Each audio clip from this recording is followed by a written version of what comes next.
नमस्कार, मैं साक्षी। स्वागत है आपका हमारे चैनल पर। हाल ही के समय में देश की राजनीति में काफ़ी हलचल देखने को मिल रही है। विपक्ष ने मोदी जी और उनकी सरकार को एसआईआर मामले और वोट चोरी के आरोपों को लेकर घेर रखा है। इस बीच भारतीय जनता पार्टी के लिए एक और बड़ा झटका तब लगा जब बीजू जनता दल ने साफ कर दिया कि वो आगामी उपराष्ट्रपति चुनाव में एनडीए के उम्मीदवार का समर्थन नहीं करेंगे।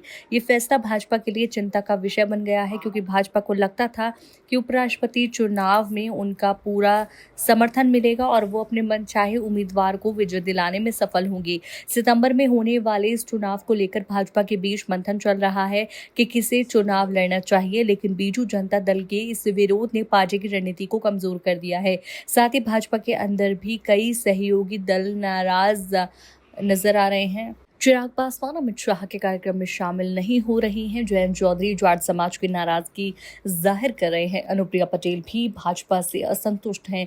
वहीं नायडू और नीतीश कुमार के बीच भी राजनीतिक तनाव बढ़ रहा है।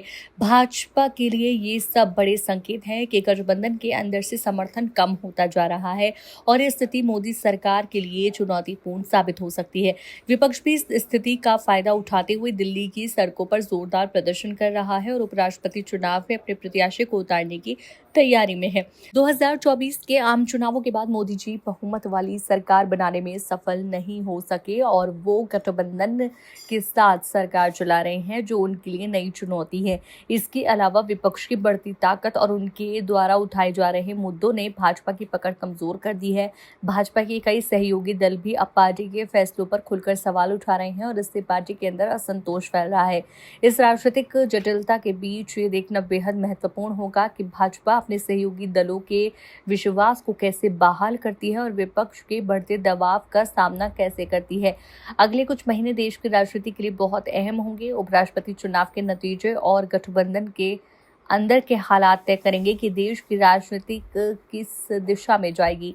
क्या भाजपा अपनी पकड़ मजबूत कर पाएगी या विपक्ष और सहयोगी दलों की नाराजगी सरकार को कमजोर कर देगी? यह आने वाला समय बताएगा। इस समय हर राजनीतिक घटना पर नजर रखना बेहद जरूरी है, क्योंकि इससे न केवल केंद्र सरकार की मजबूती प्रभावित होगी बल्कि राज्य स्तरीय राजनीति भी प्रभावित होगी। आप क्या सोचते हैं इस पूरी राजनीतिक परिदृश्य के बारे में? अपनी राय कमेंट में जरूर बताइएगा।